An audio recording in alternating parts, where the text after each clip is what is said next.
December. Oconee County Council, Friday, March 2nd, it's 9 a.m. We're having our strategic planning meeting today. And I will just go ahead and turn it over to you, Mr. Moore. Thank you, Madam Chair. Well, good morning, everyone. I appreciate you taking time to come out this morning. Number one, to learn a little bit about where we stand fiscally, but secondly, to watch a facilitation of council's discussion as we set our goals for the next 1, 2, 3 years. Some of them may be more long-term than that. So we appreciate your interest. A couple of housekeeping items first before we get started. Number one, please be mindful there are cords running all over the floor from a safety standpoint. We don't want to fill out any paperwork with risk management this morning from a fall, so just be mindful of that. Number two, emergency exits in the event we need one, back right and back left corner of the room. There's also an exit here in the event that those two are blocked. I know the agenda does say that we will have lunch provided. We will not have lunch today. I hope to be out of here before lunch is even necessary. It's a beautiful Friday. We've had a lot of rain, so we hope that you can get out and enjoy it or go back to work if that is your choice. So we will not have lunch today. My expectation on how this will go today, I will provide a brief summary of our standard pre-budget workshop presentation. It's really a comprehensive breakdown of where we are financially. It's something I started almost 8 years ago, and we have continued that on an annual basis. I think it's a great way to kick off the budget process in order to get an evaluation of the organization from a financial standpoint. You can't really know where you're going till you know where you've been, and that's kind of the purpose of the pre-budget kind of annual budget, annual financial presentation. So I'll briefly walk through that. I think we'll take a quick break after that presentation. I know everybody will be so excited and so entertained that they'll need a moment to relax. So we will take a quick break. When we come back, I will provide a very brief update on where we are this year with our current approved goals from last year's strategic plan, just to kind of give you an idea where we are. We have a number of projects that we're still working on. We're on hold on a number, but I'll give you an update there. Then we'll go into a quick summary of the strategic planning process from this year. We actually have created a different process than what we have been accustomed to. Just for the audience sake, if you're unaware, we actually started this discussion at the committee level, the council's respective committee levels, to try and generate some discussion at those meetings to bring to the table at our this particular meeting. I hope that it has helped to start the thought process earlier instead of hitting it cold coming into one meeting. So what I'll do is provide a summary of the outcomes of those discussions at the committee level, ask you for any discussion with regard to those, if there's anything new, and then I've got a scoring sheet actually this year. We're not going to use stickers and notepads and such. We've created a scoring sheet for those goals to allow you to prioritize your particular individual desires with regard to that list. So that's what I expect, and then we'll get out of here. So that's what I expect today. Do we have any questions from anybody before we get started? All right. Here's a copy of the pre-budget financial presentation that I'll be providing to you. You can follow along on that, or you may take it with you and review it at a later date. I'll leave it here for Mr. McCall in the event he does show up. I do want to take a quick moment before I get into the numbers to thank the staff. Financial staff, finance department staff, for all the help that they provide in putting these together. I do put a lot on them to in a short period of time and a lot of analysis, so I do want to thank them. They do a great job for me and always respond very well. Thanks, Ms. Brock, I was at mediation all day yesterday, and she handled a lot of this for me and getting ready, so got back late yesterday evening. So I appreciate her help and all that she does with the goals and organizing those for me and keeping me on track. So. With that being said, we'll go ahead and get into the presentation. First slide, please. So here's the agenda of the presentation. It should be familiar to you by now. We'll walk through our cash flow projections. The very first day when I walk into an organization almost 8 years ago, the first thing I do is I put together a cash flow projection. It gives me an idea of where we are, where we've been, and what the future of that organization looks like. So we'll walk through that. We'll talk about our expenditure history, personnel expenses, and you can see the list there as we go down the agenda. On the left of the presentation, you'll see our budgets are generally comprised of 3 or 4 different kind of funds. Number one, the general fund, that's the dominant fund that we're all aware of. Enterprise funds, which are the rock quarry operations and the previous Oconee Focus operations. Our capital projects funds, that's where capital projects funds are allocated, and one-time bigger projects are paid for from there. And then our special revenue funds, as an example, the Emergency Services District Fund is included in a special revenue fund in addition to victim services and such. So let's walk into the next slide. That is the cash flow projections. The presentation does not have this, but behind certain sheets, you'll see the detailed information that goes along with that. So we won't have that in the presentation itself, but you'll see behind that the actual detail on how those charts and graphs were generated. So if you're not familiar with a cash flow projection, it's basically taking a look at the historical elements of your organization and then putting some future factors on top of those, such as economic conditions, any decisions that council may have made that will impact property taxes, or any decisions we anticipate. So we try to forecast that and provide you kind of a 4-year projection on where you'll end up. So as you see, in the beginning, in 2007, it was kind of all over the board a little bit. Our expenditures were up and down greatly. The revenues were up and down greatly. Now, we were coming out of the recession, obviously, in the 2010, 9, 10, 11 time frame. So that had a lot to do with that. But if you'll look, over the last few years, we've done a great job with stabilizing our budget and how we approach our expenditures. And you can see that there's a steady growth of revenue, and that's a lot to do with the fact the economy has picked back up, property values are picking up. But our expenditures, if you'll see, we really did reverse that trend, and we stabilized those expenses on a forecasted growth, steady growth over time, and we now have seen our revenues over the next number of years forecasted to exceed our expenditures because of some of those decisions that we've made, which is a good sign. So you can see there we anticipate with some of the growth and the success that Mr. Blackwell and the group is having in economic development and working closely with the auditor, we've been able to forecast our assessed value more scientifically, if you will, rather than just a guess. We actually are able to go in and project by project basis look at the impact of new projects on our assessed value, and that of course correlates into your actual property tax revenue. So it's a really good looking cash flow projection. I'm excited about that. I think you're in good standing, and it's a very stable for you as a council standpoint.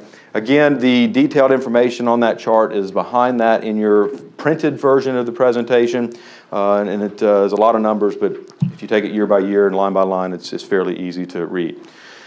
So let's move on to our expenditure history now. We broke this down just from a summary standpoint by your division types. Later in the presentation, you'll see it broken down, I think, a little more detailed wise. But these are the common terms that we use. They're part of our audit. You got the general government, public safety, transportation, and so on. I won't read them all. You can see those. But watching how those particular activities over history transform is very interesting. If you look at general government, you can see that there's been a steady approach to general government. There hasn't been a whole lot of additional investment. As a matter of fact, you've seen that general government classification actually decline a little bit over that time frame. The one part that really should stick out to you, obviously, it's a critical component of the services that we provide, and that's public safety. Now, when I say public safety, in fairness to the sheriff, that's not just the sheriff. Okay, that's fire, that's community development, and the sheriff's, all the sheriff's departments. So I don't want you to think I'm implying that this is all the sheriff's money, because it's not. But you can see we have really invested over in public safety as part of those increases in revenues expenses to the tune of about $3.5 million added to that particular division in the last 4 years. Obviously, the fiscal year 18 number is just a budget. That's what we're in right now. But everything else is an actual. Morning, Mr. McCall. Hey. Welcome. Transportation, most everything else, if you look at just the divisional history expenses, has pretty much stayed steady. There may have been some slight increases here and there. Culture and recreation's up only just a few $400,000. Judicial services is only up a few hundred. So when you look at the budget numbers here, the total from 41.1 to 44.3, we've seen a $3.2 million increase over time since 2014, and obviously 3.5 of that is in public safety. So we've actually seen a decrease of $300,000 elsewhere in order to accommodate for the increase in the public safety. So just a very rough bird's eye picture. All right, so let's move on to the next slide. I believe we're going into personnel. Nope, still on the expenditure history, just a pictorial representation. Obviously, the bars, different colors, represent the division of the organization. So red's public safety. You could probably figure that out just from our last slide. Again, you see the budget has had a little steady growth, but no real spikes there that would tell me that something strange happened in one particular year. But you can see general government is our second largest expenditure. That incorporates the largest number of departments in it as well. But that's just a pictorial graph of the previous slide's numbers. Again, the next slide, or next form in your board or in your packet there also shows the expenses. Personnel versus operations is our next slide in the presentation. What we did here, the next couple, is we wanted to try and break down the organization's expenditure types. We know that the largest expense that we have, and it's our largest asset, is personnel. So I always like to see how an organization's doing from a personnel standpoint versus a operational standpoint. So that's how we're approaching this particular report. As you can see, our salaries and benefits are even broken down. So when we talk about personnel expenses, you know we've got benefits and salaries. Benefits are retirement, health insurance, all of our match contributions for Social Security and such. So that incorporates all of the ancillary personnel expenses that we're required to pay on top of their salaries. So we broke open salaries alone, and you can see we've added about $1.7 million worth of salary totals over the last 3 or 4 years. Now, obviously, with the salary restructure, we added almost $1 million a year with the Sheriff Department. So that incorporates or accommodates the majority of that increase, over half of it. But we've seen a little bit of an increase in our salaries. We've also added some positions over that time frame. Now, again, last year we cut some as part of the budget process, and those are still open today. Our benefits have stayed fairly steady. I think the only increase you see right here is about, $1.2 million. I think the majority of that is going to be from retirement, and we've seen a number of increases over that time frame, and health insurance costs. We have seen an extreme increase in our health insurance costs. As you know, we're self-funded, so as somebody gets sick, we basically pay cash for that expenditure up to a stopgap policy. So we actually will pay up to $1 million worth of claims, and then we have a secondary insurance policy that takes care of it after that. We've had a number of, I can't share names in detail, but we have had a big hit of cancer patients over the last 2 years. We've probably seen at least 6 come up over the last 2 years. So that's really been a big hit to our health insurance cost. Operations expenditures, as you can see, 15.7 to 16.7. So just in a 5-year period, we've seen about $1 million increase. We are projected this year to be $500,000 less than we were last year. So we've really been able to hold the line on our operations. It's our personnel expenses that you've seen climbing over the years. And again, we just provided just a picture of that so you can see the operations blue, salaries and benefits in purple and orange. A Clemson fan must have put this chart together. That's what I thought. Okay, so what I also like to look at is, okay, so we know what our expenses are by category. Well, how does that compare to the entire budget from a percentage standpoint? So that's what we've provided you with this particular presentation. Looks very confusing, but we've broken down your personnel expenses by type, okay? So your middle section right here, this is all your personnel, including the salaries, overtime at the top. But we wanted to show you those benefit sections in more detail so you get a better understanding of where those monies are spent in addition to salaries, okay? So as you can see here, we'll look at current year budget, and you can look over time, but 42.8% of it is salaries alone, overtime salary. So that's 43% of our budget is people. Then when you add in the benefits, the secondary personnel costs, you're looking at another 20%. So from a total standpoint, 63 to 64% of our budget is people. So when you talk about cutting budgets or you talk about controlling expenses, we're really only talking about being able to control 40% of our budget, less than that when it comes to operational standpoint. Our operational budget, as you can see, has declined over the last 4 or 5 years as a percent of the budget. It is up and down a little bit, but from a trend standpoint, we're about 1% down from where we were in 2014. So at the bottom, you can see where we've totaled up. Salary and personnel is 62.2% of your budget, and then 38% is operational expenses. And then there is just another graph, another picture. I love pictures of how that works. The blue obviously is a higher percent, but everything is pretty much kind of stayed steady over the last 3 or 4 years from a percent of the budget.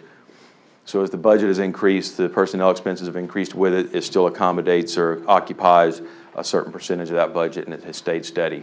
I've also provided you a breakdown of your personnel. In your packet, you should have a detail by department, the number of personnel associated with that particular department. Let me make sure, I think that's in here. Yep. So there's how your personnel break down. General government has actually seen a decline since 2010 by 10 people. Obviously, again, our personnel costs in public safety have risen. Well, you can expect that the number of personnel in public safety has risen. So since 2010, we've seen a total of 30 people added to the payroll, and 28, 35 of that is in public safety. So we've actually seen a decrease of 5 people since 2010 elsewhere, and an increase of 35 total in personnel since 2010. And obviously you can see each year the number is a little different, but just since 2010 there's been a decrease total of about 30 people. The positions not filled, go back for me, Katie. The positions not filled down here at the bottom, what that is, these are open positions that are approved that we just haven't filled because we haven't seen the need yet, okay? They're not funded, so it's not like there's money in the budget for them. They're just approved positions in those departments that we've chosen not to actually fund and fill.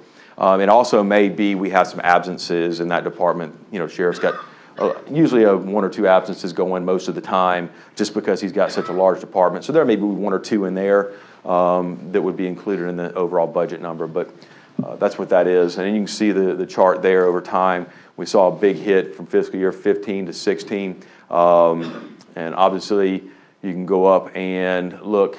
We saw, oh, here it is. We saw 15 people get added to public safety in that 1 year alone.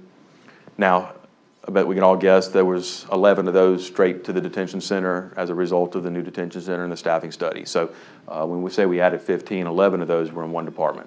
So that just gives you a way to go back and look at trends and look at spikes and go back in your history and say, okay, what was that? Why did we see that? And that's what that one was. Okay, thank you, Katie. All right, I've also this year added kind of a personnel difference page. Ms. Liddell put this together for me because I wanted to be able to answer the question, okay, we did see the increase in some departments. Why? Well, that's what we provided to you here. In 2012, we had 2 GIS techs that we added in the IT department, and that was in the general government section. Those positions since then have been eliminated, so we no longer have those. We're now down to just 1 GIS tech. We did have 3. We added 2 for her.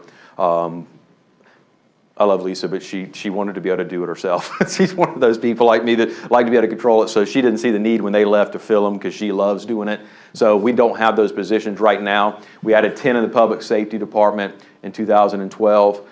16, we added 15 in public safety, detention center, and sheriff. Now that's a combination of those 2 from 10 to 15. Added 1 in the public works department. 1 from CVMB and 1 South Cove. So if you remember, we took on 11 additional landings from the Corps, so we added a position to be able to take care of just those. That's what the South Cove position is.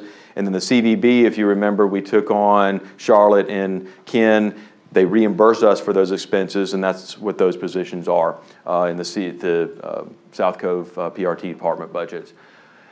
In 2018, you can see the actual departments and the positions that we cut as part of the budget cut. And then here's what we've added over time as well. 5 emergency services.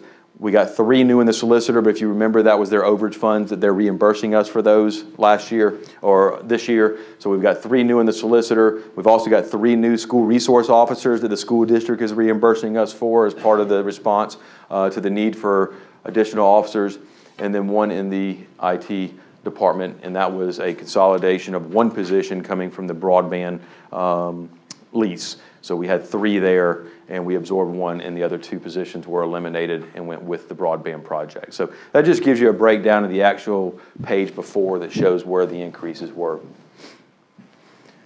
Okay, if you recall a couple years ago, we got curious and created this slide. This is the cost to serve analysis. You know, we talk about our budgets and we talk about what departments make in revenue. We talk about what they spend, and we talk about the cost of that to the taxpayers. Well, we didn't know what that actual cost to the taxpayer was. So we've created this slide and this analysis to show you how much each service actually costs the taxpayers, right? So under the general government, when you follow the calculations, you can see only 8.21 of our mills, 73.9, go towards general government. 24.75 goes to public safety. So a quarter, really more than that, almost 40% of our tax collections, actually there it is right there, 50% of our tax collections actually go to public safety. So when somebody pays $1 in taxes, 50 cents of it goes to public safety. The rest of it is divvied up, as you can see here, amongst the rest. We also included a total full-time employee by division, and it shows you the cost per employee in each one of those divisions. I'm not sure if that tells us a whole lot, but we can look at it and see, obviously, where the highest paid per salary per person is. Public safety is right up there at the top. Judicial services, the last 3 years, has been just above them. Go back real quick. See if there's anything else I wanted to point out. Well, I think what maybe next year, make a note, Liddell, let's do a overtime analysis of that, and let's see what the cost to serve millage needs were over time. Maybe that'll kind of give us an idea of our focus over the years and what's changed. Okay. All right. Thank you, Katie. Oh, go back one more. We've also included, if you'll look, the value of a mill down here. That's where we are. That's not what we use to base the budget on. We collected about a 93 to 94% rate, so this is the value of a mill, but then you have to back off refunds. You got to back off uncollected taxes that come right back to you in the form of delinquent. So we collected about a 94% rate in the tax year. So that's not what we build our revenue numbers on, just to kind of point that out. We actually used about $528,000, if I remember correctly, as our value of a mill, and we based our revenue numbers. But that is the actual value of a mill for 2018. That is information that we received from the auditor, Ms. Hubbard, who does a great job keeping us updated on where we stand. Okay, thank you, Katie. Oh, wait, no, I'm just kidding. Revenue history, this is how our money comes in. As you can see, our property taxes have started to grow. I think that's the indication of 2 things. Number one, the economy following the recession is improving. We're seeing construction. We're seeing home construction back up. Our permits are going up. But we're also seeing some successes in the industrial front. We're seeing a lot of fee in lieu of tax come online. Richard and his crew are doing a great job bringing in that additional investment. So I anticipate that number to continue growing. You can see here we've already got some early projections in our revenue for 18. But $33.9 million in our property taxes. We're not finished with those by any means. So this is just an early projection. The auditor is still sending me information. Liddell and her crew are still running a number of reports and analysis. But so you can see the divisional receipts of our revenue come in intergovernmental, licenses, permits, and fees and such. Obviously, the dominant source of our general fund is property taxes. We're looking at just over $30 million. And it's climbed since 2014. There's been no millage increases in there. That's just a realization of the growth and the additional investment we're getting in the county. Car sales, we've actually seen increase a little bit. We're seeing an increase in our vehicle taxes. I believe you do have a detail in your report as well, following that sheet of how those break down as far as revenues. But by categorically, that's where we stand over years. So that just gives you an idea of what our budget, how our revenues come in. All right. And then a graph of that. The blue should stick out big time as our taxes because that's our dominant source of revenue. Next.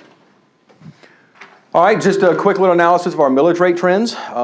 If you'll look, I think it's interesting to show you that in 2008 it was 75.2.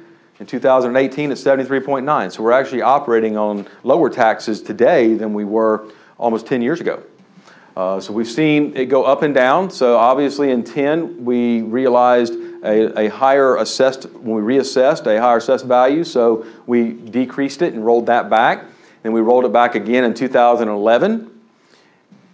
And then in 12 it went back up. I believe that is when we added the road maintenance millage, if I remember correctly. No, road maintenance was added in 2014. I can't remember what the 1.9 was. Maybe it'll hit me in a minute. It's too long ago. So anyhow, you can see right now we sit at 73.9, which again is less than it was in 2008, 2009. And then we started climbing up, and then we worked our way back down again. So 73.9 is where we stand. Debt service. The debt service, thank you. That was the, yeah, it's right there in the picture. Road maintenance is right here. Thank you. Debt service increased when we did the bond on the OITP, phase 1. Thank you. All right, and then go back. Then at the bottom, you'll see how our assessed value has broken down, total assessed value, 2005 down to 2017. This is the real property, personal property, other, and then $560 million in total taxable assessed value. That is not taxes, obviously, that's just the assessed value. Then we multiply that by the millage rate. All right, thank you, Katie. One of the questions we hear a lot and have heard over time is how much money can we borrow? What is our debt margin? What is our debt limit? What is the debt millage? So we provided you that analysis again this year. You can see, and this is how you read it. You're allowed to borrow up to 8% of your total assessed value without going to the public. If you want to exceed 8% of your assessed value, the public has to vote to allow you to do that.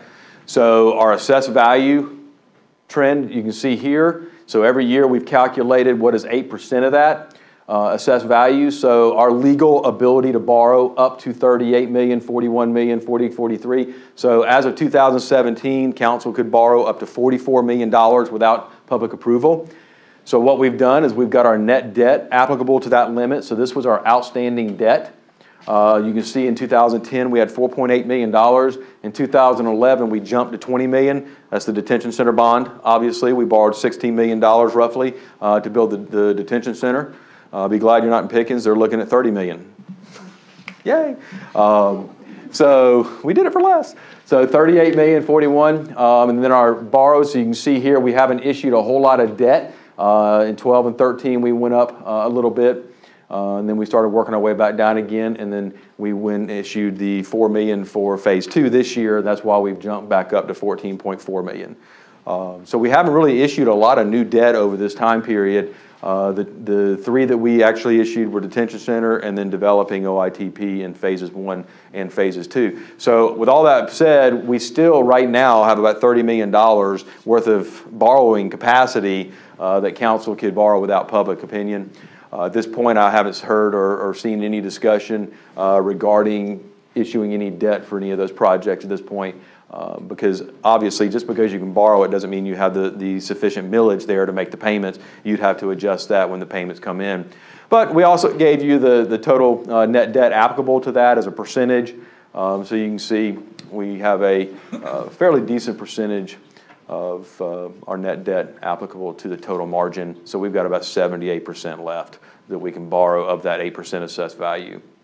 And then this one's a little difficult, but you'll see here, this is your legal debt limit line, okay? And this is your net debt applicable plus your legal debt margin, and it just takes that chart and puts it on a line graph for each one of those. All right, thank you, Katie. Any questions on that? Okay. All right, fund balance breakdown. We hear a lot of questions about, okay, what's in your fund balance? How much money do you have to spend? How strong are you? Those kind of things. So we just provided you a quick little summary fund balance breakdown here. Tells you about your assets, your cash, your investments, other non-cash assets, which may be land, equipment, buildings, right? This building has a value. It's included on our balance sheet in our fund balance. So that's what those numbers are right there, is the other non-cash assets, the value of vehicles and such. And then you've got your liabilities. You're going to have outstanding invoices. You're going to have, OPEB is an outstanding liability. So you got all those different liabilities that are future liabilities that are going to be included on that have not been paid yet but will be paid at some point in time. And then you have your total fund balance. And what we've done, we've broken that down into the non-spendable, assigned, and unassigned. That's the GASB standards that, in terminology that we're required to base our fund balance on. So you can see here that we've got $5.4 million in assigned. Assigned are such things as the $2 million that we have set aside as a health insurance reserve for our health insurance policy. You've got the close to $1 million in your OPEB, your post-employment benefits, included in that number. You've also got the solid waste fund balance that is assigned for solid waste purposes. I think it's $1.3 million right now. Now that will obviously decrease next year because we are, if you recall, we've approved the wells, the new wells and the remediation project at the Strawberry Farm landfill. That's where we have proposed that we take that large expense is from that reserve that we've set aside for that kind of a purpose. So that number that assigned number will probably decrease going into your audit for next year as we complete that project. But those are the types of items that are in your assigned and unassigned category. The unassigned is the unassigned, obviously, cash available to be spent right now if you want to, with no consideration. So assigned is actually part of that unassigned. You've just dedicated that fund balance for a purpose. It can be reassigned any time. So we can close down that solid waste reserve. We can close down the health insurance reserve and move that to the unassigned with the stroke of a mouse. So it's just those are just set aside for a particular purpose, but they really are part of your unassigned if you look at it from a total. You can spend it, you just have to move it.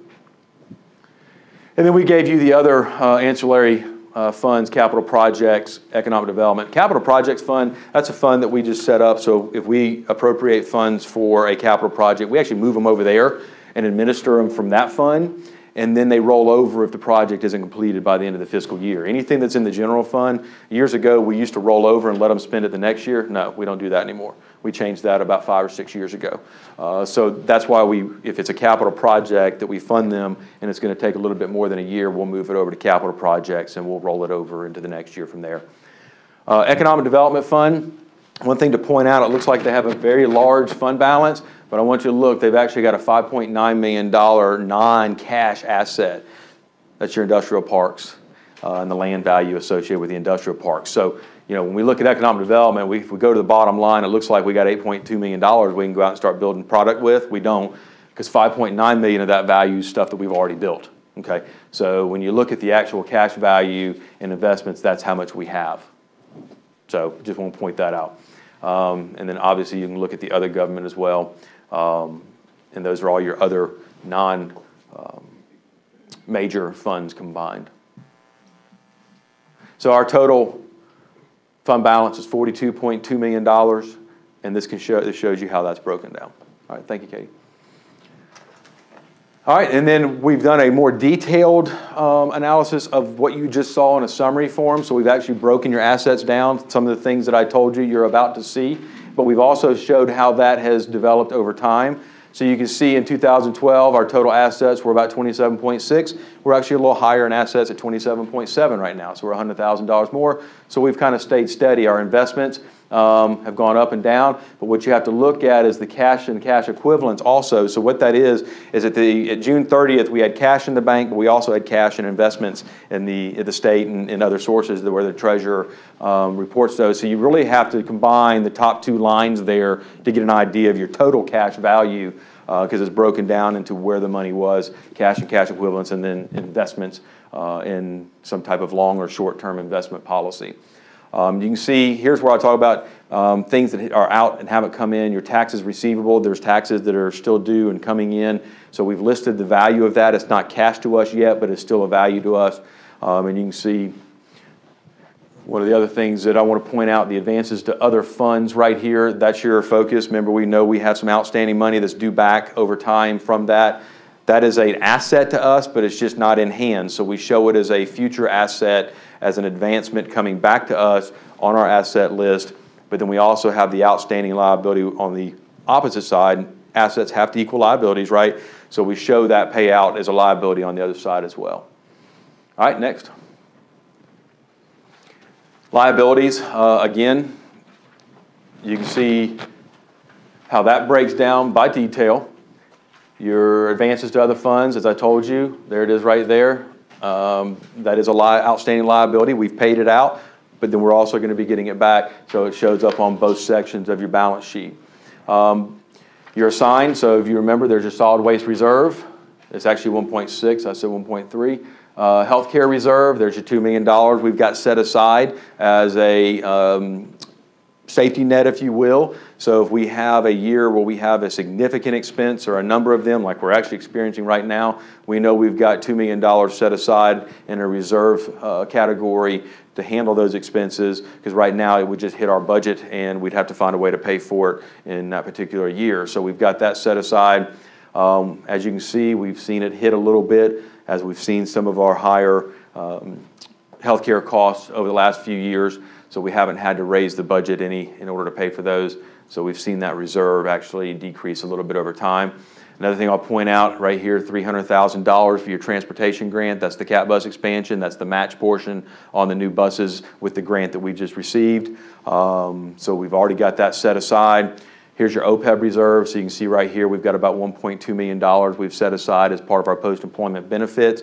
We're well below where we should be currently in our required contributions.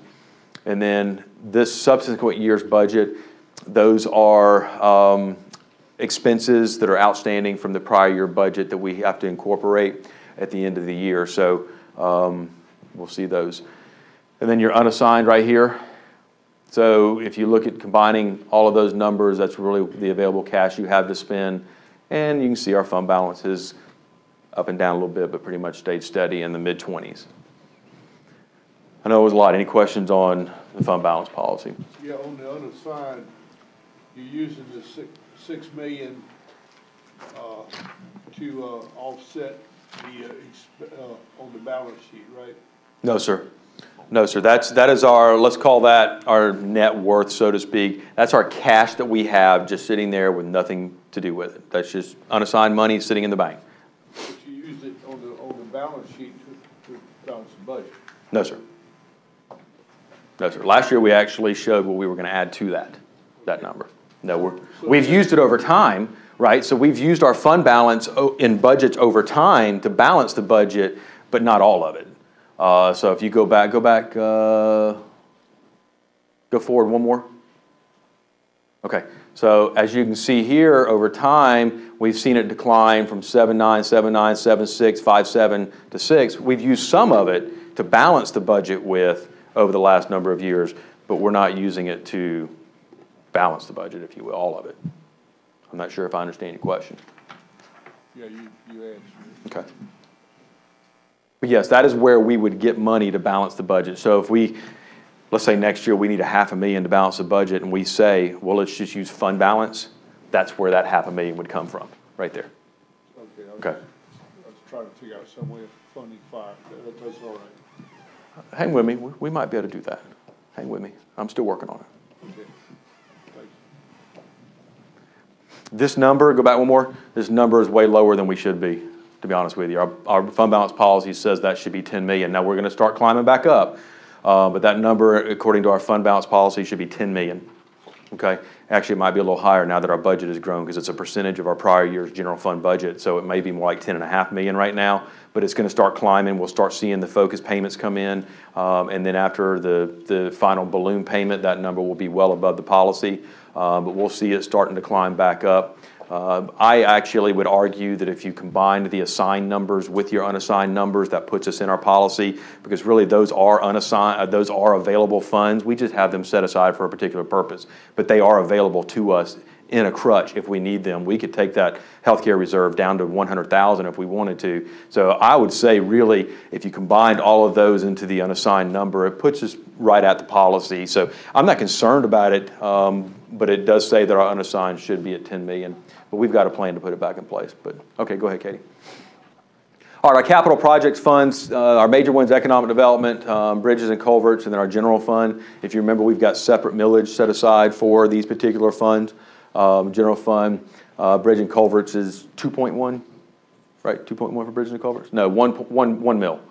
And then economic development, we changed that, I can't remember what it is, 1.1?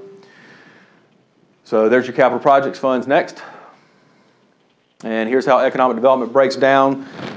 So your beginning fund balance is right here. Not all of that is cash, obviously. This is how we're currently proposing. $615,000 is what we'll generate in revenue, and expenses of $600,000. No intended purpose for those right now, but we're just putting it under professional, knowing that we've got sewer coming up and we can use it for a match if necessary.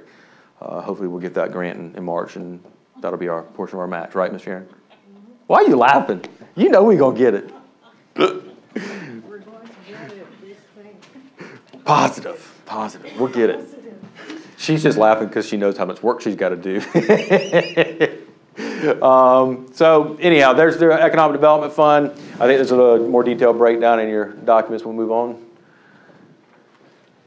Bridges and culverts stay pretty steady over the years. We just generate the revenue in that, and we go out and make repairs to culverts and do repairs to streets. And we also set aside money for major bridge projects, so we'll actually not spend all of our money every year in this fund so that we can start accumulating. As you can see, we've got about $1.8 million there. So what we do is we accumulate that, and then when we have a major bridge project, which exceeds $1 million many times, we'll have the money to actually plan that out and replace those bridges. If you remember, we were supposed to replace Cobb Bridge, but we were able to go in and actually just sand it, repaint it, and refurbish it, and we didn't have to spend that money, so we've had it continue to sit there waiting on another bridge that we have to replace. Next. All right, just your general capital projects fund. As I stated earlier, this is where we would appropriate money for a project. We'd move it and administer it out of this fund. You've got a little bit of money left over from your capital lease. Law Enforcement Center, so you can see here we came in under what we needed on that bond, so we've got about $10,000 left there. The settlement project, that was from the Plateau Excavation lawsuit at the airport. We've still got our settlement monies right there. What we use that money for is for match to grants from the FAA. So you'll see a request for purchasing a piece of property come before council if it hasn't already. That's the FAA funded grant. We'll take our $5,000 out of that. So we just keep using that to hit our match. We only pay 5% of the match for any of those projects at the airport that we get grants for. The feds pay 90, the state pays 5, and we pay 5. I think it's how the breakdown is. So we take that, our grant match from that. It was $350,000 about 5 years ago, so you can see we've still got some remaining. You've got your GEO bond construction improvement monies. That's from phase 2. We're not finished paying that out. We actually have some savings in that bond as well that we'll continue to apply out there. The AIP, that's an airport grant. That's just some remaining funds in that grant. And as you can see, just a couple of small items. Solid waste equipment replacement. We had a reimbursement from insurance from that fire. So what we did is we put the money from those proceeds there for a future equipment replacement since it was refunded from insurance. But there's only about $870,000 there. That number when I got here was 15 million. When it was like 15.8 million when I got here. It was projects that they had set aside money for and never did them, and they were just accumulated. So we repurposed that money and completed the projects that council felt was necessary. So now we're down to an appropriate level. Next. Special revenue funds, these are the funds that make up that. Next.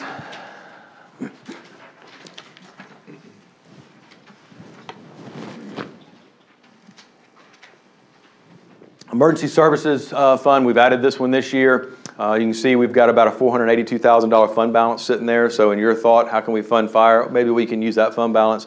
Well, you don't have much. So that's down to about 482 because we've used it over time to fund the fire department and make some larger acquisitions, substations and such. We used a lot of the fund balance to build substations because we knew we had the money sitting there, so we didn't have to raise the taxes. Their millage is at 2.9. Revenues generate about $1.5 million. And obviously they're an expensive service, so we spend it all, leaving you about a balance of 482 in your fund balance. Next. Yep. Sorry, do we still need to use this for the construction of that? No, ma'am. Bounty land is already set aside. Yep, we've got that. That was actually from a bond, wasn't it? That was a bond. Yeah, that was from a bond, so that wouldn't be in that number. That's actually the, go back 2 slides. One more. That's actually that number right there. There's your bounty land money. Yep, that's the remaining expense, that's right. That's where that is. I misspoke earlier. All right, go back. Can you stop one more time, Yeah. go back to that same slide, that 2015 capital lease? Is that already done with? When did that lease, that lease? We have one more piece of equipment outstanding, or are we done? Okay, so we can actually pay that back? That has been paid back. As of June 30? No, it was paid back in After June 30, okay. So all these numbers are of June 30, so that, we actually have already paid that back to the principal. That was leftover money. So that won't be there in your presentation next year. Yeah, all this is as of June 30, so anything that has happened since then isn't reflected. But yeah, so that's right, we did pay that back.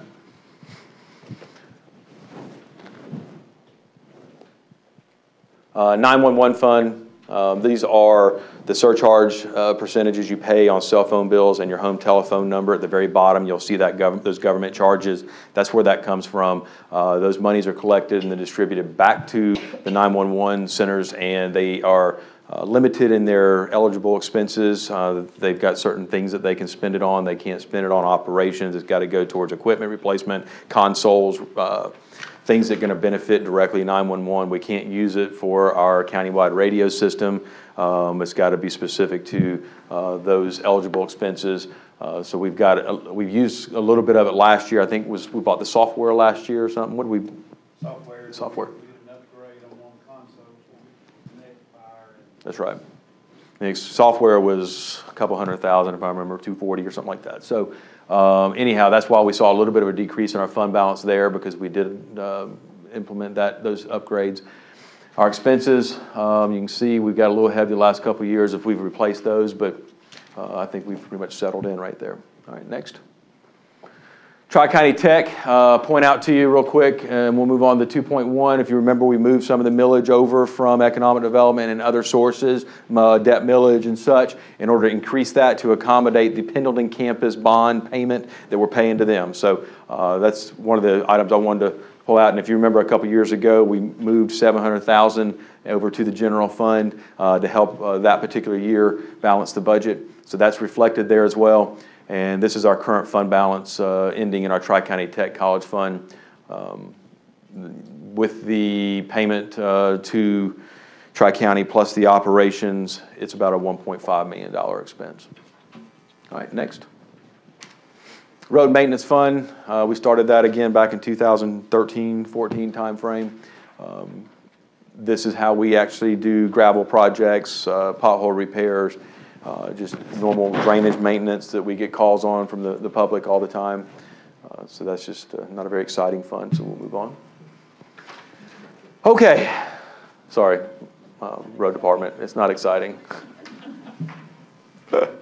Revenue projections. So here's where we are so far for fiscal year 2019. We're projecting about a $44.9 million budget, which is about $600,000 more than previous year. We are seeing some growth in our property taxes. If you remember, we also saw an overage of $400,000 from Duke Energy for the county this year, countywide on their payment. So we factored in that is going to be what we think a recurring increase in their payment. So we have factored that in, plus some additional fee in lieu of taxes coming on. We're not finished. We're still working to try and laser down on what we anticipate. But there's what we anticipate your fiscal year general fund budget being, $44.9 million, and we'll continue working on that. Not a whole lot of movement in any of the other categories. We are seeing some increases in a number of areas in our charges for service, but again, some of those are going to be absorbed by decreases elsewhere. But it's always a moving target this time of year, but I just wanted to at least give you an update. We are seeing some positive growth in our budget, so we won't have to go through and actually cut existing services as a result. So we have seen some of our existing costs increase due to just cost of living, but at least we won't have to do a whole lot of cutting. We are working on the second year of that 3-year budget document we did last year, so the budget process has been a lot easier this year for the department heads since they did all their work last year. So we're still working on that. So that's where we think we're going to stand right now with regard to our revenue. So it's a good sign. I didn't want to come and show you $42.5 million. That would have been depressing. All right, next. Okay, any questions with regard to that report? I know I'll walk through it really quick, but I didn't want to waste too much time on it.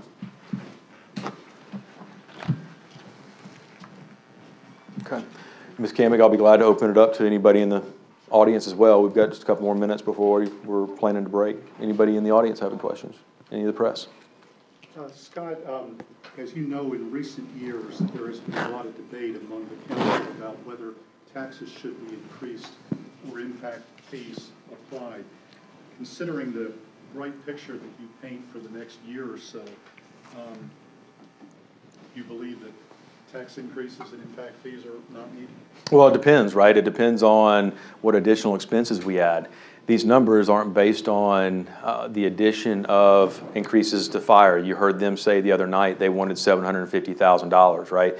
It doesn't include the $1.3 to $2.3 million a year of capital equipment and vehicle replacement that we need to add in order to keep that right. We're only buying one fire truck. Now, part of that is the $750 they're asking for to buy the 2 to 3 a year. So it all depends, right? So if we start adding additional services and we start actually spending and appropriating money for those things like capital vehicle and equipment replacement, those numbers would change. These are all based on status quo where we are right now. Okay, so the more we add, yeah, there may be a need to raise taxes in the future, depending on where we stand. I don't know. That's not my decision to make. This is my job, and then they get to decide next what the goals are, right? And then I have to decide how to fund it, and part of that may be, hey, you're going to need a tax increase if you want to do all this. So we just don't know yet. Yes, ma'am. Under the revenue, what is other financial services at $500,000? Okay, other financial sources and uses, right? All right, so I don't know if you have a copy of the budget process. These are monies that aren't directly associated with the general fund. They're transfers in and out from other funds. So, for example, every year the rock quarry actually transfers $500,000 a year to the general fund to help with the administrative costs associated with servicing the rock quarry. So my time, finance's time, HR's time, there's expenses associated with that operation that are managed by the general fund. So it actually pays the general fund back. So another financing source would be the $500,000 for that transfer. So you've also got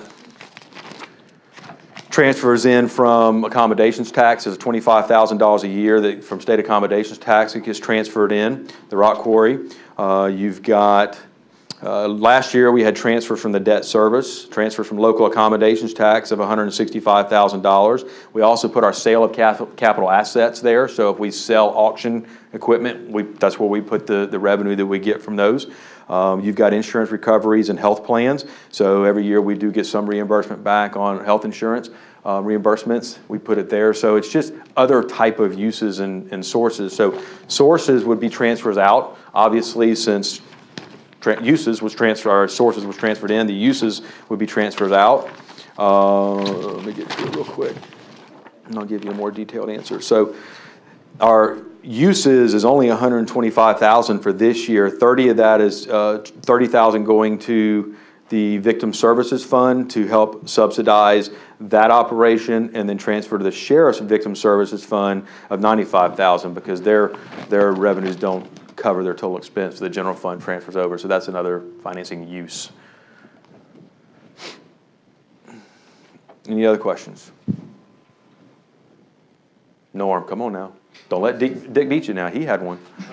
Oh, he's got two now. Go ahead, Dick. I'm ahead of him by one. Oh, yep. If you could repeat the questions and name the person stating them, we're not picking stuff up.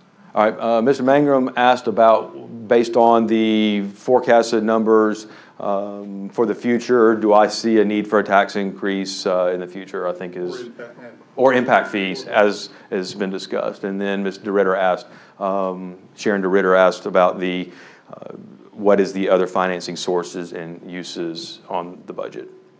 You're welcome. Ms. Corbeil. Excuse me. When you're discussing the unassigned balances, you indicated that, yes, we're below policy. Ms. Katie, will you go back to that fund balance sheet? I think the policy would call roughly for $10 million in free balances, unassigned balances. But you said you're not really concerned about that because if you look at the assigned, which is flexible, Mhm. okay, and some other reserve categories, okay, if you add them all up, okay, we're in better shape than the being below the policy by $4 million would indicate. That's correct. But I also thought I heard you talk to the point earlier with respect to the healthcare being at $1.2 million, I think it was, the healthcare. Go to the next slide. OPEB was one. Yep. So go one more.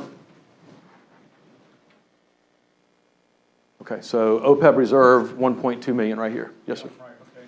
But I thought you said that's seriously underfunded. I'm not trying to put words in your No, mouth. no, I did. I don't know if I used the word serious. Maybe I did. We can go back and look at the tape. But yes, we're under where we should be right now. If I remember, we ought to be close to $4 million worth of. Our total is 7.9, right around 8 million is our total. If you look at our actuarial studies, but over time, as you work to that, every year the ARC, the 610,000, which is the annual required contribution. If we had been funding the ARC, I think we would have been at about $3.8 million right now if we had been funding that from the very beginning, like the actuarial said. Okay, but when you said you're not as concerned about being below policy of the $10 million, was that $1.2 million included in the adjusted figure? It was. The 1.2 is part of the assigned, so I would include that. The OPEB liability to me is no different than the state South Carolina retirement system post-employment costs that they push down to us, right? I'll go there. I mean, so that was a question that a council member had is, okay, what happened this year that we saw our total net equity go down by 25, we're a negative $25 million hit when the state did that. So when you go back and look at our net equity in our audit, and that was page 10, see if I can speak more intelligently about the numbers. Yeah, that was me freaking out. It wasn't a freak out. It was an inquiry of interest. Page. Yeah, that when they did that in 1 year, we saw a negative $25 million hit our net equity position in our financial statements. And I can't find it quick enough, but so same basic concept. It's a paper adjustment, right? It's a liability and asset. It's a future liability, but it's not cash that we've spent. We're actually able right now with what we spend and our health insurance cost able to accommodate our retirees' cost for health insurance. And since the council had adjusted the policy with regard to who's eligible and for how long, it dropped that number down big time to a cash manageable level that I think we can handle on a daily basis. This number is set aside so that way in the future, if everybody retires at one time, we know we've got enough money to pay for their post-employment benefits. But right now, I don't foresee a situation in the future where our current operational expenses can accommodate the growing cost to the health insurance. We've got fewer people that are able to retire before 65, and once they hit 65, all we provide is a Medicare supplement of $150,000, $160,000 a month. So it's not like it was before where we were paying actual costs for health insurance for them for the rest of their life. Then I would have been more worried, because then you start seeing really growing costs as people age. But we cut that contribution down to only $150 a month once you hit 65. When we go back and look at our current age of our workforce, most of the people working for us won't retire before age 65, so we'll have minimal post-employment costs for them. So I'm not as concerned with the new adjustments to the retirement policy eligibility for health insurance as I would have been if it was still purely, we'll pay for your health insurance for the rest of your life, right? Then I really would be worried about that. But no, I'm not as concerned with that. There's very few organizations or counties in the state that are actually funding theirs if they haven't already just completely done away with it. So that's minimal compared to what the state did to us from a net equity position when they pushed down their liability to us. Sorry, state, I didn't mean to bring you into this, but you did it. Any other questions? Okay. Yes, ma'am. This is time for a break.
Back in. All right, real quick, I'm just going to walk down before we get into the upcoming goals. Let's just give you a quick update on where we are with our 2018, 17, 18 goals. We looked at the Westminster Magistrate Office. Obviously, we're still working on that. There's been no resolution. Convenience center reconfigurations, as I said, is one of those projects that the weather's killing us. It is on the priority list of Public Works to get to.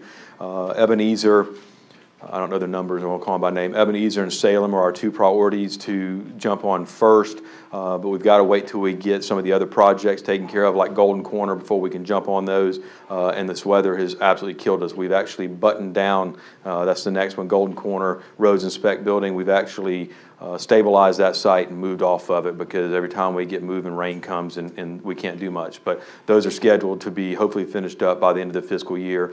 Continuing the recycling efforts was another goal. Obviously, with some of the reports we've given you and our increases in our percentages, you see the efforts there as we continue those. And I think we've stated that just needs to be a staple as we go forward as one of our goals to continue improving that and looking for ways to keep increasing that rate. The attendants are doing a phenomenal job. Solid Waste is doing a phenomenal job. And we're seeing our efforts realized as we continue to increase those numbers. Treasurer's entrance, I thought we were going to see some activity this week now that we've pulled off a Golden Corner, but it rained for 3 days straight again. So we haven't been able to do anything there, but that is also on their priority list for Public Works to start there. We were delayed a little bit trying to get the encroachment permit. We still don't have it as of 2 days ago. I have not received an update if we've received it in the past 2 days, but as of 2 days ago, we have not received it. So we're going to go ahead and start work anyway. We're going to work off the right of way until we can get that permit and start clearing and get that done.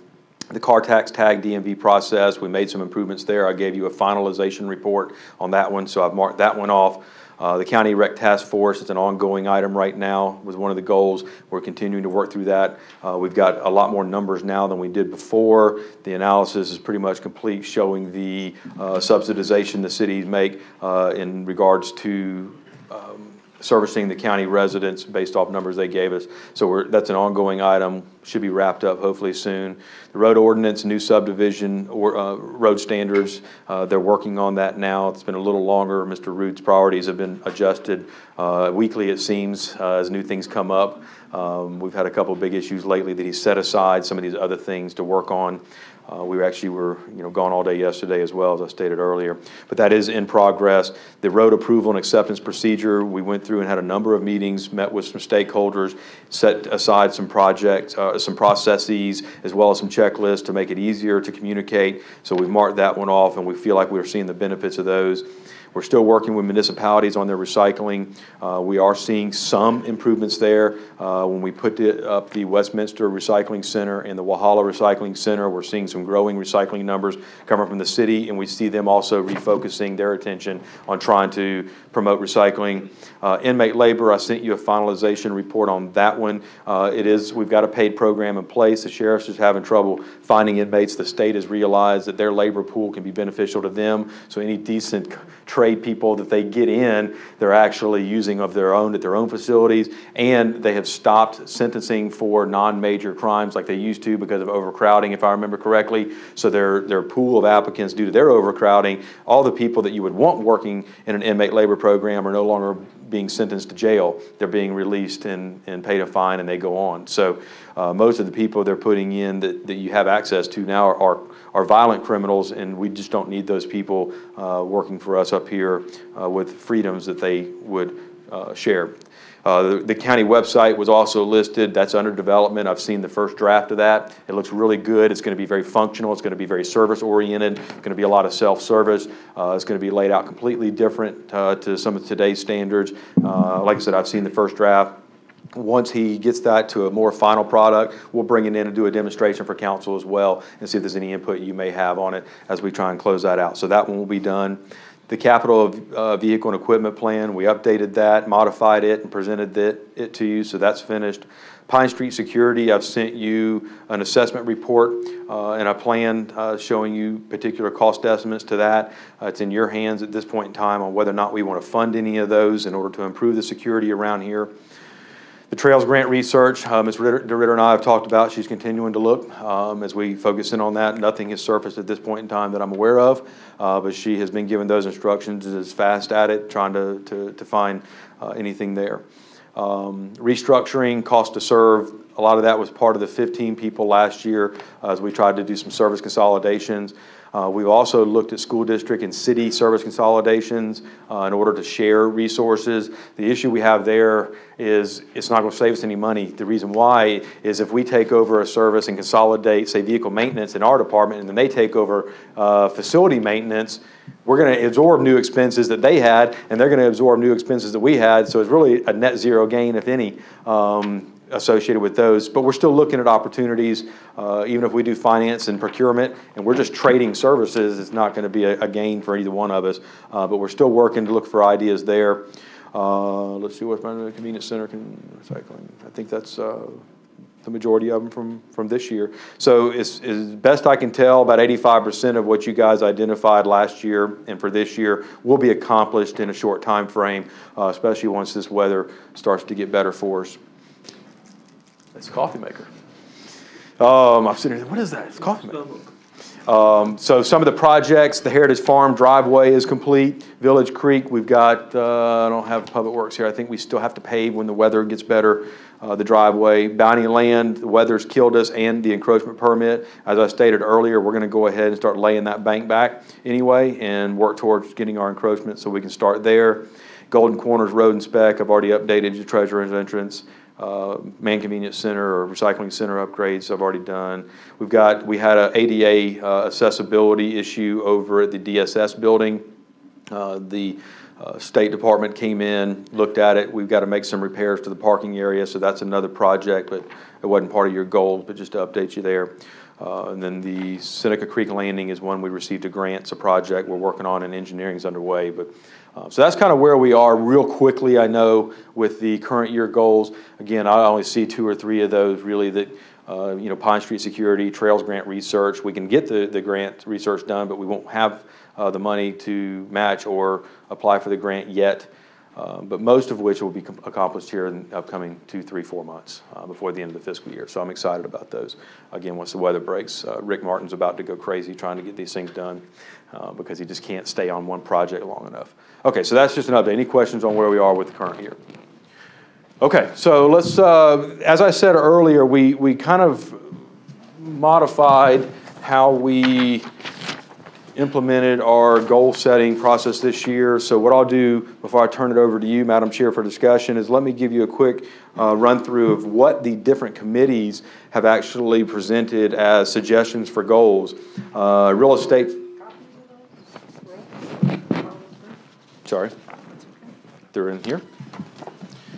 There's 2 things in this folder. There is a scoring sheet, which you don't need just yet. And then behind that should be this list of summary for you. So there you go. Real estate,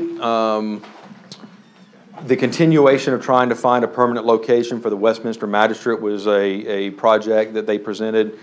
Pine Street Security, now that we've had the security analysis performed by the Sheriff's Office and Emergency Services, we've generated kind of a preliminary action report for you to look through. The committee thought, okay, we still need to kind of focus our attention on what improvements we can make, especially given a number of the recent activities in the world with regard to safety at government buildings and schools. So they wanted to continue looking at that. The last item they presented was park upgrades and ADA compliance, right? So we've got 2 facilities that have restrooms that are not ADA compliant that we really need to tear down and or remodel and build new so that we have ADA compliance. We have had 1 or 2 issues at our parks lately with a disabled individual having some difficulty because that facility wasn't ADA compliant. So I think it's a matter of time really before we have a serious claim. So the committee really felt like that was important to maintain focus on. I think I have a plan for this year to be able to satisfy Chaw Ram, right, Mr. Shirley? I think is the one we're looking at this year. So I think we are going to be able to rectify Chaw Ram, but High Falls still has that same issue. South Cove has been taken care of. Is that correct, Mr. Shirley? Yeah, so South Cove's done, I think. So Chaw Ram and High Falls, from an ADA restroom standpoint, one of which will be done this year, and the other one we need to focus in on next year, I think. All right, moving to law enforcement, public safety. Here are the items that they presented. Continued recycling center improvements. Obviously, we're not going to be able to do all, 13 or 11 of them that we have in 1 year. So they want that to be a recurring theme as we look at continuing that improvement process. Ambulance service expansion. We wanted to complete the EMS improvement plan that Emergency Services is working on closely with GHS and other stakeholders, and then put in place an expansion plan to provide services in remote areas of the county for more immediate healthcare and emergency response. They also talked about increasing the number of sheriff's office investigators. I've had a couple of conversations with the sheriff about that already, and looking at the different areas that they would need to increase their services and investigations, and road patrol and other areas. So we want to make sure that if we do add money in a budget, that it's where he needs it. So if he has a more critical area that he needs to increase services, we want to make sure we look at that as well. But just from an overall increase of access to deputies for a number of services was one item that they looked at. And then we wanted to try and touch the youth a little bit more and create a connection between our youth and the sheriff's office, and create a mentoring program, which, you know, Sheriff Sharon DeRitter and I haven't talked about yet, but I think there may be grant opportunities to create some mentoring programs to expand our SRO program outside of the school walls a little bit more. It's not going to be cheap, you know, it's not going to be free, it's going to require additional services, but we think that there's an opportunity to create some mentoring programs and capture the attention of the youth before they start falling into a path of trouble. So that's what the Public Safety Committee came up with. Transportation Committee, they established Sewer South Phase 2, continuing our efforts towards grant applications and receipt to expand the sewer to the interstates at exits 2, 4, and 1. And so they wanted to continue those efforts. They wanted to try and simplify the process for road approval and acceptance. I think that's one of those that we're continuing to work on right now, and actually we may have satisfied before you even get into the next budget year. That's something that Kyle and Mr. Root are working on as part of the ordinance amendment proposal. Next one, scanning of plats from 1992 and prior. I was corrected. I thought that we had done that when we had the temporary person in, but Mr. Hart had mentioned that no, they went back to 92, so we wanted to continue those. We've actually seen some significant improvements in our service delivery and accessibility of those files online now as a result. So we've seen fewer foot traffic in here as a result, which is good. So thank you, Mr. Hart, for continuing to push that one in. So we're going to put a plan in place to go back 92 and go back further. So that was one of their continued goals. Parking improvements and crosswalk at Lakeview. Again, that's another one that they brought up that probably will be accomplished before the end of this fiscal year. I've met with the director out there, as well as Kyle Reed and Rick Martin, and we're putting in some significant ground improvements for not only safety but accessibility for that facility for the visitors and for the staff. They have a serious safety issue with regard to their staff, so we're going to rectify that right away. And part of this is because of their willingness to help us out with the shuttle service at the airport. Senior Solutions did a great job in a pinch of providing shuttle service at the airport for the Clemson football games free of charge. So in return, I've invested some money in the improvement of Lakeview. So they're very appreciative of that. All right, and planning and economic development was very talkative. They win the prize for the longest list. They had identified the need to promote or generate or be involved in somehow the development of workforce housing. They see a gap or a absence of available workforce quality housing at $150,000 or less. So they would like to see us somehow work towards improving that. Industrial recruitment, to continue those efforts to bring in additional industrial development and capitalize on our investment in our industrial parks and sewer and those things that we've invested money in. They wanted to continue the development of our industrial properties, expansion of sewer to I-85, work with our cities to encourage downtown revitalization and growth. We've seen a lot of efforts from OEA and the Destination Oconee and Think Oconee and all the different programs they've put in place. Ms. Janet, who's in attendance today, has done a great job working with those cities and helping them generate their own ideas. It's not one of those situations where we're taking over. We're actually being a facilitator and a moderator and an idea generator to get them to begin thinking on what they can do to revitalize and grow their downtowns and refocus. They also wanted a comprehensive bike and pedestrian trail plan.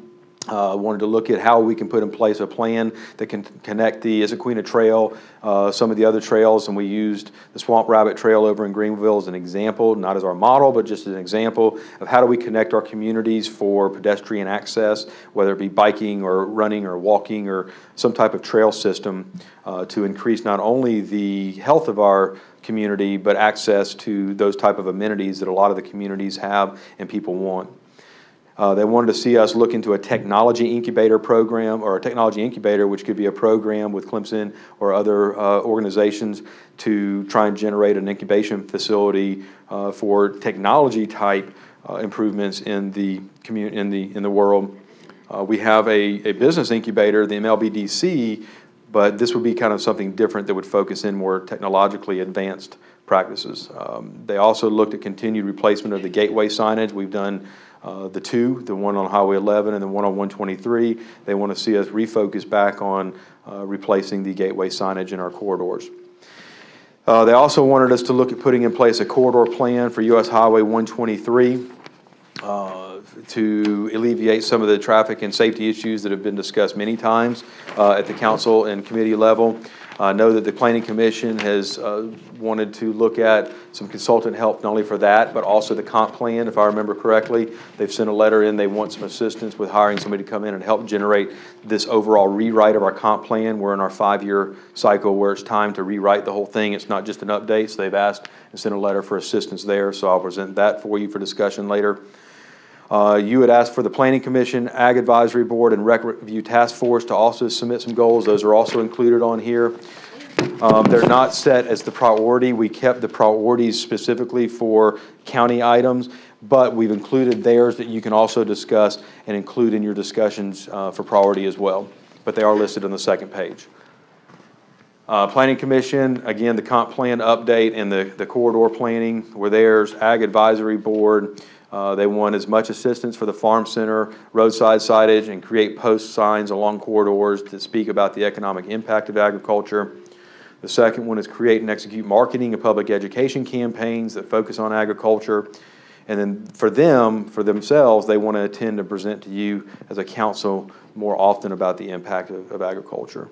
And then Recreation Task Force, that group, they would want to recommend the designation of $1 million for recreational funding to be shared by the recreational districts in the county.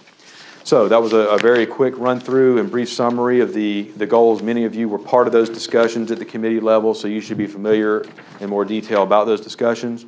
So at this point, Ms. Kamick, I'm fairly finished, so I'll kind of turn it over to you guys if you want to go into any discussions about those goals or if you want to go straight to the scoring sheet. Sure. Yes, ma'am. The rules of my scoring sheet are this. The projects by committee are listed down the left. Each one of you gets to designate 5 priorities. So go down column 1 where it's priority number 1 and mark which of that goal is your first priority. And then so forth for go down column number 2, mark in that column your goal for your second priority. So go 1 through 5. We'll tally those up. Yep. I'm going to tally those up. So those that receive scoring, the lowest score, obviously we put at the top. So, if all of you pick 1, then that obviously will be a priority number 1 for all of you. And then 2, you'll have different ones. So we'll do a calculation of it, and then we'll rank them based on the importance that council identified through their 5 priorities. And it sounds like you're ready to go straight to it. Would you like a pen, Mr. McCall? Yeah. There you go, buddy.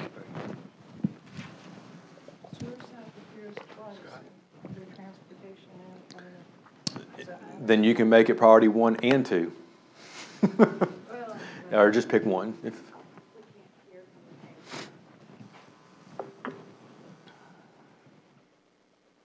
I'll ask, well, if you are going to speak, apparently they're having trouble hearing. If you can kind of lean towards the microphone or pull it to you, then that'd be great.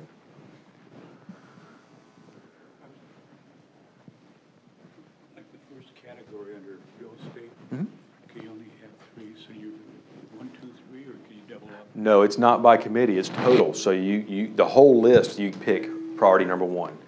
So their priorities are not set by committee, their priorities are set as a whole. I just grouped them by. They get 5 votes. Can I just say something? something?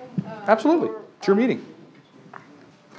Glenn, you know, school's gonna be over for me at the end of April. I will come in and do the plats. It's not gonna cost anybody anything. I've got plenty of time. So let's just cross that off the list.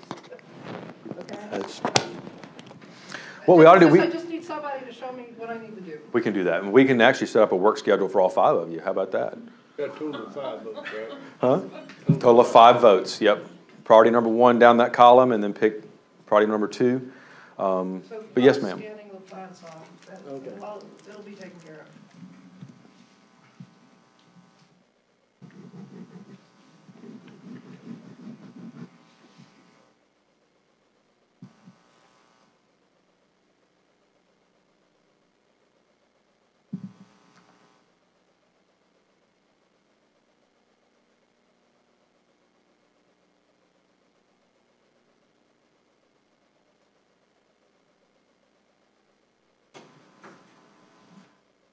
And if, you know, if there's 1 or 2 that you just can't decide on your final priority, if you want to do 6, you can add 1 more. How about that? But for instance, when we talked in Transportation Committee about the Lakeview Assisted Living, I thought we just had That'll be some- done, Well, then why is that on this list? because it was presented at the committee, so I included it on there. Okay, well, but then we're gonna include it as if I include it as a priority and it's already being addressed. Then you wasted a then- priority. If I were you, I wouldn't include that as a priority, because that'll be Well, finished. That's what I'm getting at. You know, I just did include it as a priority, but I also recall you saying it's getting done. It just makes me look good if your priority is accomplished before you even know it's a priority. Right, so let's cross the Lakeview Assisted Living off because that's being taken care of, so now I think I got another vote. My whole plan was ruined. You're smarter than me. God. Well, is there anything else like that on here? I mean, Sewer South is really progressing also. It is, but there's, you know, even if we get that grant, that's only to get us to Fair Play, right? It's not to get us to the beyond and not to get us to Exit 2. So that's going to be every year for a while, I think. So I'm saying, even if it's approved, there's still funding and planning and all that stuff goes into it. Part of the park upgrades and ADA, obviously, but there's still more to be done there, will be done. That won't be. I think we'll still need like the road approval and acceptance if that's one of somebody's priorities. I don't think that's gonna be completely finished by the end of the fiscal year, so if they wanted to keep that as a priority, they can. The scanning of plats, as you suggested, you wanted them to take that off. Lakeview, we will have most of that completed by the end of the fiscal year. And some of those recycling improvements I thought were already kind of being. We are really doing well, but if we wanted to, you know, as I said, that's gonna be an ongoing focus, right? So we should never say, okay, we're done there. It is, yeah.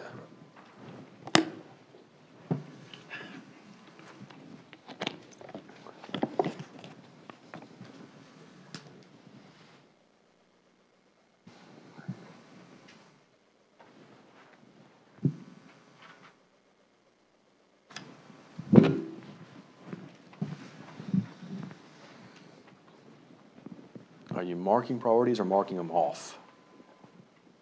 But my X's are priorities. Okay, you got way too many.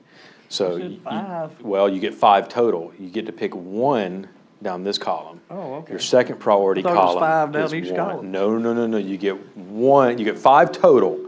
So you go down and mark your first one, and then your second, third, fourth, and fifth.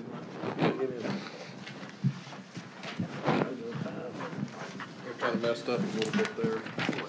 Put 2 on there.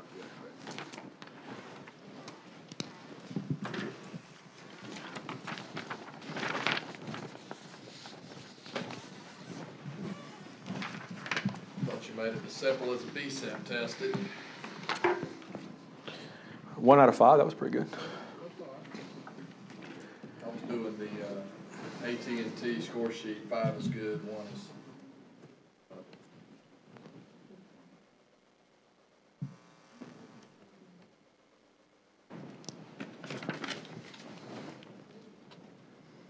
Ms. Brock, does it work if we pull that mic to us before we I speak? think so, Is yes, that sir. what I know it'll be a little bit more, but I would think, Paul, if you would Wayne will pull your mic in, then us three can share a little tighter.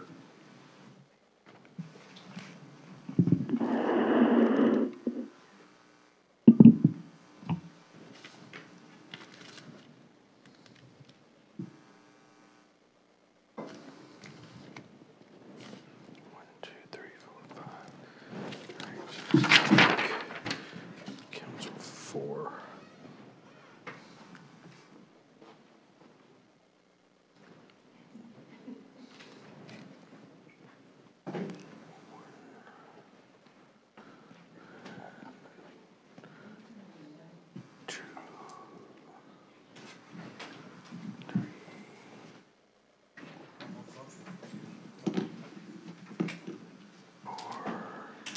We get to leave after we turn our test in. No, sir, you do not. We're going to continue on to the next lesson. Thank you. Yes, sir. Do we need additional copies?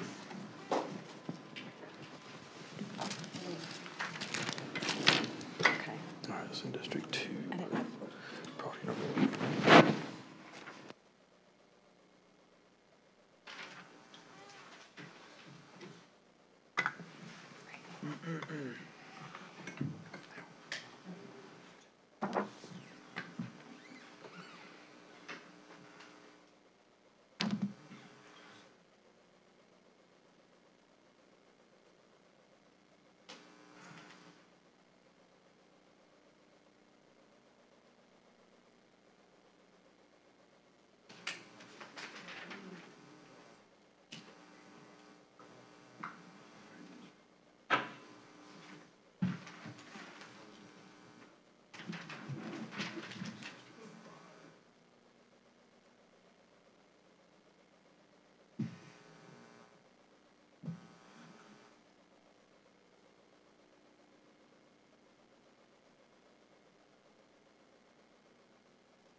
That'd be way too much for me to have to do.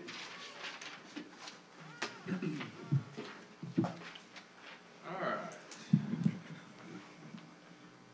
So those getting votes, just to go down the list, Westminster Magistrate Office, completion. Turn your microphone back on, please. Oh, thank you. Thank you. All right, those getting votes, just going down the list, Westminster Magistrate's Office, park upgrades and ADA compliance, recycling center improvements, ambulance service expansion, as part of the continued EMS improvement plan. Those are really kind of combined.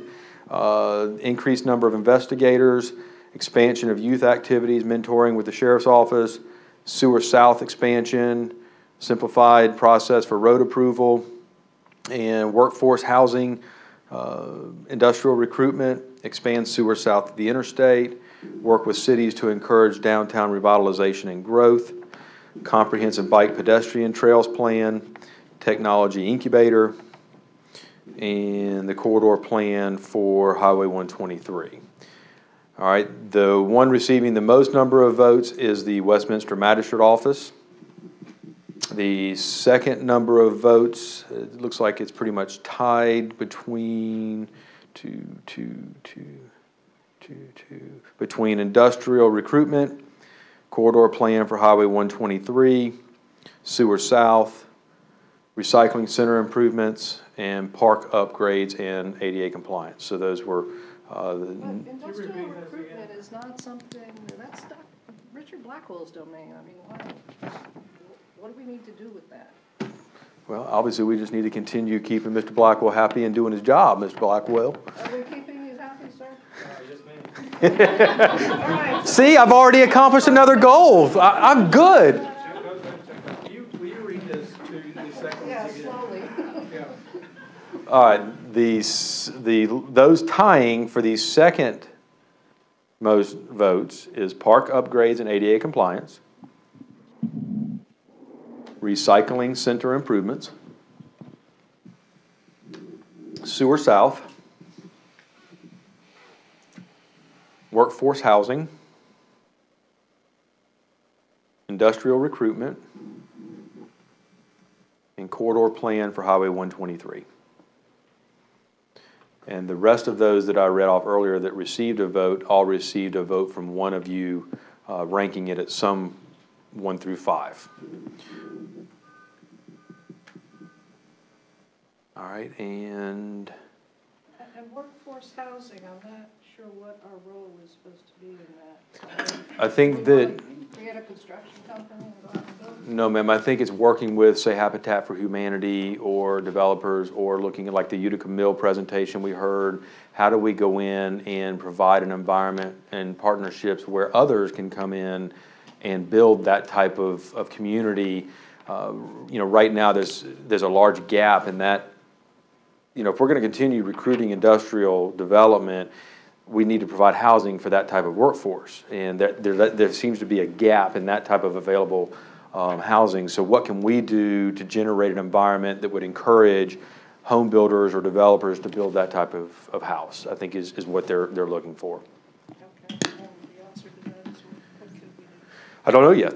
I mean, that's, My idea of that is looking at our areas around us where that's occurring, whether it be the developers that have came in to Greenville and Spartanburg that have actually built those type of developments, to see what we're interested in and having a specific land, and we would have to be willing to help with some infrastructures and stuff like that to help with that. But that is not only added to their tax basis, but obviously added to their workforce, because a lot of those people are on the technical degree side of things, and have ongoing education, and part of the goal with the Tri-County Tech is to have that ongoing education and training.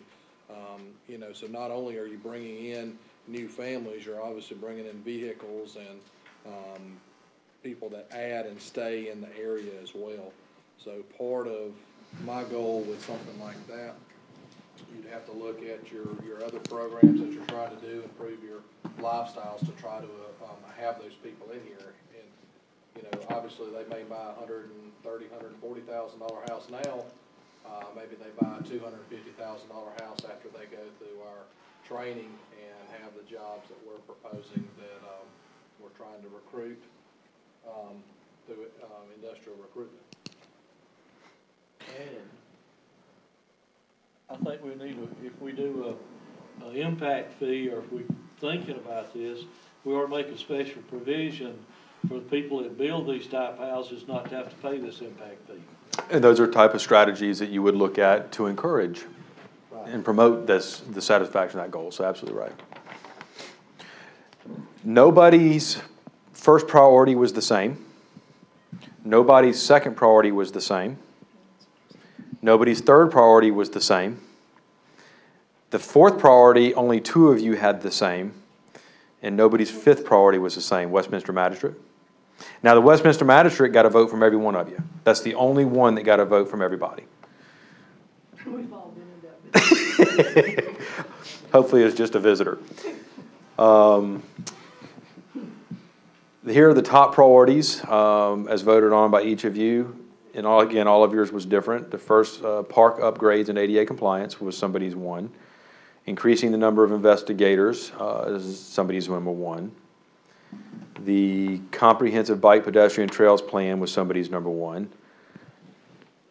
And the industrial recruitment was somebody's number 1. And sewer south was somebody's number 1.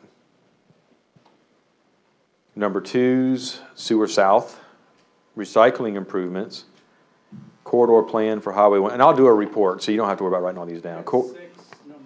I did? So park upgrades, increased number of investigators, comprehensive bike pedestrian trail, industrial recruitment, and sewer south. How did 5 people come up with 6? I just read 5. Voted twice. He used my first sheet. Did you write them all down, the 6 down? Which one which ones did you write down? There should be I park, have circled park upgrades, increased number of investigators, sewer south, industrial recruitment. No, I can't count, never mind. it's a good thing you can write, brother. Sorry about that. English major, not math. Yeah, he can write. Sewer South was a 2, recycling center improvements were a 2, corridor plan was a 2, work with the cities to encourage downtown revitalization and growth is a 2, and then Westminster Magistrate was a 2. And then, like I said, we had a few 3s, and they were all over. Like I said, the only one that we had 2 of the same ranking, or all of you ranked, was the Westminster Magistrate. So what I'll do is, in no way is this official or final or formal. I'll do a report and do the, kind of a weighted scale and scoring of this, and provide a list to you as it seems to be prioritized by council of importance based on their grading. And then we'll provide a list of the ones that didn't get a vote, and we'll include those as still part of the plan for council to look at as well. But, so I'll do that like we normally do. We'll do a report and then get it back to you, and for council to approve it as their official goal setting, unless there's anything else you wanted to talk about. And I can go make copies real quick, and everybody can look at it before we convene, just to see how it went down, or however you want to do it. On the magistrate, we talked about entering into an agreement for 9 months with Westminster on there. Based on their goals as they set forth in their budgeting, I think we can make a decision earlier than the 9 months if they're not looking toward a city hall. And I would make that recommendation after speaking to them, what they decide to do. If they're moving forward with that, that's great, but I don't think we have to wait the entire 9 months to make a decision on where we want to go to get there, because obviously you're talking about an 8-month build on something like that, I would think. But I just don't want to Wait around too long because of what the need is in that area. We'll monitor their progress and how they progress with their discussions, and see how serious they get. And then in the meantime, we'll be still trying to find an alternative to present. You've got build to suit options where somebody else builds it and you lease it from them. You've got bonding. You've got cash to build new. You've got renovations, which we've all looked at already. But we'll continue looking at those options. But I'm trying to see, other than magistrate, let's see one. Looks like recycling improvements would be a strong case because it got 2 votes, but they were a 2 and a 3. Sewer South was a strong one. It got 2 votes, but it was a 1 and a 2. So it was, priority 1 and priority 2 for 2 people. The other one that looks like it's strong is industrial recruitment with a 1 and a 4. And then workforce housing had a 3 and a 4. So that's kind of how they would rank as a weighted scale, just looking at it without putting it into a spreadsheet. But park upgrades was a 1 and a 5, so we got 2 votes, but one of which was a 1. Okay.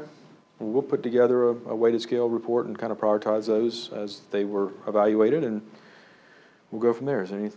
Told you we'd get you out by lunch based on what I had planned, unless there's anything else you want to do. You got your 15 minutes, I know you asked for it. Well, I have my 15 minutes, but I think I'm going to save it for our next budget committee, Okay. because I'd rather have that first before I address this. Okay, perfect.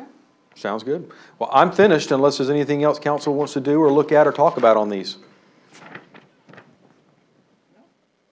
Make a motion, we adjourn. You got it.